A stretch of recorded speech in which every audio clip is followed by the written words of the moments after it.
I want to be honest with you about something before we start. Most mindset content is forgettable.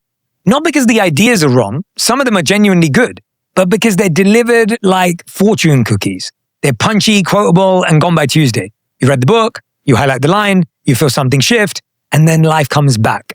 The argument, the deadline, the 3 a.m. spiral, and the highlight in the book means nothing because the idea never got deep enough to actually change anything.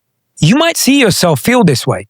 You're still reacting the same way. You're still choosing the same kind of people. You're still telling yourself the same stories about why things aren't working. The mindsets I'm going to share with you today are actually going to shift something and change something for you for real. They're the ones that when they finally landed, really landed in the body, not just in the head, changed something that stayed changed. Changed how I see a difficult conversation, changed how I move through failure, changed how I love people. There are 7 of them, and I'm going to give you them straight, with the science, with the wisdom traditions behind them, and with the stories from my own life, and with the specific way you can use each one immediately. Not next month, not when things calm down, immediately. Let's get started. Mindset 1. Pain is a postcard, not a permanent address.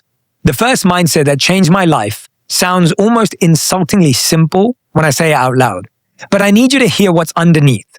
Pain is a postcard, not a permanent address. Here's what I mean. When I was at my lowest, when the career I thought I wanted had fallen apart, when I had moved back home after failing at the monastery in a way that felt permanent, when I was surrounded by people who had expected more from me and I had expected more from myself, I made a mistake that I think almost everyone makes when things go badly. I moved in. Not literally, mentally. I took the painful chapter and turned it into my identity. I stopped treating it like something that was happening and started treating it like something that was true. Like the failure wasn't something I'd been through, like it was something I was. And here's what the neuroscience says about that distinction, because it's not just poetic, it's biological. The psychologist Martin Seligman spent decades studying what he called explanatory style, the way people explain bad events to themselves. And he found that when people experience setbacks, they tend to explain them in one of 2 fundamentally different ways. Some people explain setbacks as temporary, specific, and external. This happened in this situation for these reasons. Others explain them as permanent, pervasive, and personal. This is who I am. This is what always happens. This is what I can always expect. The first group recovers faster, more completely, and often stronger than before. The second group gets stuck, not because they're weaker, because they moved into the pain and started decorating. The Vedic tradition has a concept that maps onto this perfectly. Anitya, the Sanskrit word for impermanence. Nothing is permanent. Not the good and not the bad. The ancient teachers weren't saying this to comfort you. They were saying it as a precise description of reality. Everything passes. Everything, including this. The postcard mindset is this.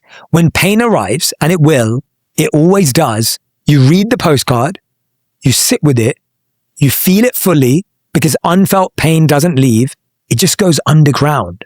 But you do not unpack your bags. You do not redecorate. You do not forward your mail. You're a visitor in this moment, not a resident.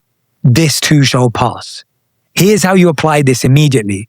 The next time something painful arrives, a rejection, a failure, a loss, a conversation that goes badly, ask yourself one question before you do anything else. Am I feeling this, or am I becoming it? Feeling it is healthy, necessary, human. Becoming it is the decision, often unconscious, always costly, to let a moment define you instead of shape you. You are allowed to feel everything. You are not required to become it. Pain is a postcard. Read it, learn from it, then put it down. Mindset 2. You are not your thoughts. You are what you do with them. This one took me years to actually understand. You may have heard it before, but I don't just want you to understand it intellectually. I understood the theory almost immediately, but to actually understand it in the way that changes behavior. Here's the version I was living before this mindset. I believed that because I thought something, it meant something. That because a thought arrived, you're not good enough. They don't really respect you. This is never going to work. It was delivering truth. I was taking delivery of every thought like it was a certified letter from reality. I was wrong. And it was costing me everything. The cognitive psychologist Aaron Beck, the founder of cognitive behavioral therapy, one of the most evidence-based psychological frameworks we have, identified something he called automatic thoughts. Rapid, reflexive mental commentary that runs continuously below the level of deliberate thinking. And he found that in people experiencing depression, anxiety, and relational difficulties, these automatic thoughts shared consistent characteristics. They were distorted, they were negative, they were experienced as unquestionable truth. The thought arrives, it feels true, therefore it is true. Beck's entire therapeutic revolution was built on one insight. The thought is not the truth. The thought is a hypothesis. And like any hypothesis, it can be tested. Marcus Aurelius wrote in his Meditations, "You have power over your mind, not outside events. Realize this and you will find strength." Here's the immediate application. It's 3 words, and I want you to use them every time a thought arrives that feels like an indictment. Is this true? Not is this possible, not could this be true. Is this actually, demonstrably, evidentially true? And if you can't answer with concrete evidence, if the thought is a feeling dressed as a fact, you are not required to take delivery. You are not your thoughts. You are what you do with them. And what you do with them starts with the radical act of questioning whether they deserve your belief. Mindset 3. This is a rough one. The people who trigger you the most are your greatest teachers. I hate this one. It hurts me. It pains me. It worries me. I'm like, God, do I have to learn it that way? And I need to be careful with this one because it can be misunderstood in a way that causes genuine harm. I'm not saying the people who hurt you deserve a medal, just to be clear. I'm not saying abuse is a lesson you should be grateful for. I'm not saying that toxic behavior is secretly your spiritual curriculum. What I am saying is something more specific and more useful than that. The emotional reactions that hit hardest, the ones that seem disproportionate, the ones that linger longer than make sense, the ones that make you behave in ways you don't recognize as yourself, are almost never fully about the present moment. They are signals. And the person who triggered the signal is pointing, without knowing it, at something that was already there. Here's the psychology behind this. The concept is called transference. First identified by Freud, but significantly developed and validated by modern relational therapists. Transference is the unconscious redirection of feelings from a past relationship onto a present one. When someone in your life provokes a reaction that feels too big, too intense, too immediate, too hard to let go of, it is frequently because they have activated a wound that predates them entirely. The partner who dismisses your feelings isn't just a dismissive partner. They are also, for your nervous system, every person who ever dismissed you. The parent who didn't have the emotional bandwidth, the teacher who made you feel stupid, the friend who chose someone else. The reaction you're having right now is the sum of all those reactions, which means the most triggering people in your life are giving you a map. A map to the places that still need your attention. A map to the wounds that haven't yet healed. A map to the patterns that keep repeating, not because you're broken, but because the nervous system keeps seeking resolution for what was never resolved. The Jungian concept of the shadow is essential here.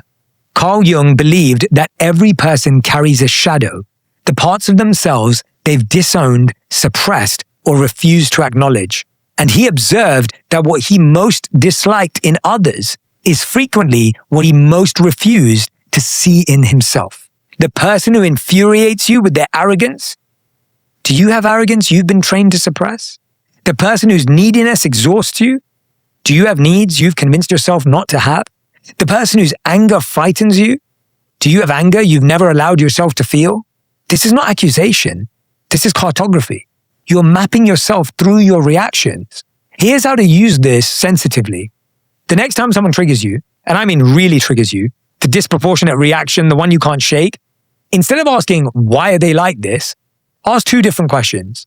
First, what specifically is being activated in me right now? Not what did they do, what got activated. Name the feeling as precisely as you can. Second, where have I felt this before? Not in this relationship, earlier, younger, way back when. When was the first time you felt this particular flavor of hurt? The answer to that second question is not the person in front of you. And when you know that, when you can see that trigger is a door to something much older, you stop trying to solve the present moment and start attending to the actual source. That is where the real healing is. And the most aggravating person in your life is often the one holding the door open. Mindset number 4, clarity is not found, it's built through action. This is for anyone who's waiting for the sign, waiting to feel ready, waiting for the path to become clear. Take the first step. I have to tell you something that I wish someone told me 10 years earlier. The clarity is not coming before the action. The clarity is the product of the action. You do not think your way to a clear life.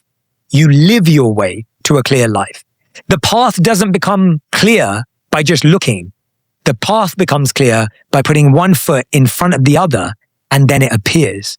Here's the science. The psychologist Mihai Csikszentmihalyi, whose work on flow states we've referenced before, found that people most commonly experience their deepest sense of purpose and meaning not in moments of reflection, but in moments of engaged activity. Not when they're thinking about what they want to do, but when they're doing it. This maps directly onto what neuroscience now knows about how the brain generates meaning. Meaning is not a conclusion the brain reaches after sufficient contemplation. It is a byproduct of engagement, of doing, creating, building, moving. The brain makes meaning retrospectively from the raw material of lived experience. You cannot think yourself into a meaningful life. You have to live yourself into one. The ancient Sanskrit concept of karma is entirely misunderstood in Western culture. We think of karma as cosmic justice. What goes around comes around. And there's truth to that, but in its original philosophical context, karma simply means action. Karma is the act itself. And the Bhagavad Gita is perhaps the world's most sophisticated treatise on action, specifically on the relationship between action, identity, and liberation. Krishna's central teaching to Arjuna in the Gita is not figure out your purpose and then act. It is act without attachment to the outcome, and purpose will reveal itself. Listen to that again, write it down, think about that. The action comes first. The clarity follows. So many people are paralyzed waiting to know, waiting to be sure, waiting for the vision to be clear enough before they risk moving toward it. And the painful irony is that the waiting is the very thing preventing the clarity from arriving. Here's the immediate application, and it's simply enough to do today. You don't need to know the 5-year plan. You just need to know your next 5 steps. You don't need to know where you'll be in 10 years. All you need to know is what you're going to do next. Today, whatever it is, whether it's a phone call, an application, a conversation, an hour spent doing the thing instead of thinking about the thing, the clarity you're waiting for is hiding inside the action you keep postponing. Stop waiting to know. Start doing to find out. Mindset 5. You don't rise to your goals. You fall to your environment. This one changed how I designed every aspect of my daily life. And it is the mindset that I think most people resist the hardest, because accepting it means accepting something deeply uncomfortable. Your willpower is not the problem. Your environment is. Let me say that again, because it runs counter to everything productivity culture tells you. Your willpower is not the problem. Your environment is. The psychologist James Clear, building on decades of behavioral science, articulated something in Atomic Habits that has now been validated across hundreds of studies. Human behavior is far less driven by conscious intention than we believe, and far more driven by environmental cues. What we see, what's accessible, what's around us, what the people around us do. These are the primary drivers of behavior, not goals, not motivation, not discipline. The person who wants to eat better but keeps their kitchen full of food that undermines that goal is not going to succeed through willpower. The person who wants to read more but keeps their phone on their bedside table instead of a book is not going to succeed through discipline. The person who wants to grow but surrounds themselves exclusively with people who are comfortable with stagnation is not going to succeed through intention. This is not pessimism. This is power. Because if the environment is the primary driver of behavior, then designing your environment is the most powerful thing you can do for your goals. More powerful than motivation, more powerful than a vision board, more powerful than any amount of willpower. The ancient Indian concept of Sangha understood this completely. Sangha or satsang literally means the company of truth. This was the practice of deliberately surrounding yourself with people whose presence pulled you toward your highest self. Not just people you liked, people who by virtue of who they were and how they lived, made it easier for you to be who you were trying to become. The tradition understood that humans are profoundly, inevitably influenced by their environment, especially their social environment. And rather than fighting that influence through discipline, the wisdom was to design the environment so that the influence worked for you rather than against you. Research by social psychologist Nicholas Christakis at Yale confirmed this at scale. In a landmark study tracking thousands of people over decades, he found that behaviors, including happiness, obesity, smoking, and even loneliness, spread through social networks like contagion. You're not just influenced by your friends, you are influenced by your friends' friends' friends. 3 degrees of separation. The environment is that powerful. Here's the immediate application. You don't have to quit on all your friends. 3 questions to ask about your current environment. First, does your physical space make your most important behaviors easier or harder? If you want to meditate, is there a clear, quiet space that invites it? If you want to create, is your workspace organized around creation? Or is everything arranged around distraction? Second, does your social environment, the 5 people you spend the most time with, make you more or less likely to become who you're trying to be? Not whether you love them, whether their orbit is pulling you forward or holding you in place. Third, what is the single easiest change you could make to your environment today, right now, that would make your most important goal more likely? Not a dramatic thing, the smallest possible environmental adjustment that removes friction between you and who you're trying to become. You don't rise to your goals. As James Clear says, you fall to your environment. So build an environment worth falling to. Mindset 6. The most dangerous story you tell is the one about yourself. Every person walking the planet is a narrator of their own life. And like all narrators, we're unreliable. We edit, we emphasize certain chapters and minimize others. We assign causation where there's only correlation. We cast ourselves in roles, sometimes the hero, sometimes the victim, always the protagonist, and we mistake those roles for truth. The story you tell about yourself is the most powerful force in your life. More powerful than your circumstances, more powerful than your talent, more powerful than your opportunities. Because the story decides which opportunities you see, which risks you take, which relationships you believe you deserve, and which version of your future you allow yourself to move forward. The psychologist Dan McAdams at Northwestern University has spent his career studying what he calls narrative identity, the story each person constructs about who they are and how they came to be that way. And his research has found something both obvious and profound. The content of your self-narrative predicts your psychological well-being, your resilience, and your capacity for growth more reliably than almost any other variable. Not what happened to you, how you story what happened to you.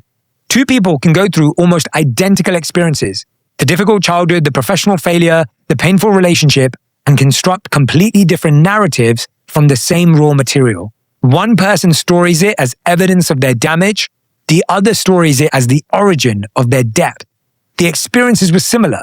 The narrators made different choices. McAdams identified what he called the redemption narrative, a story structure where difficult chapters are told as leading to growth, insight, or strength. He found that people who naturally organize their self-narratives around redemption are significantly more psychologically healthy, more generative, and more resilient than those who organize around contamination, where a good thing was ruined, where a hopeful beginning led to a bad end. The difference is not in what happened. The difference is in how it is told. Here's what I want you to do with this immediately. Think of the story you most consistently tell about yourself. The one that comes up in therapy, or with close friends, or at 3 a.m. when you're being most honest. The one that explains why things are the way they are. Why you are the way you are. Now ask, is this the only story the evidence supports? Or is it one story, one edit, one emphasis of many that could be constructed from the same facts?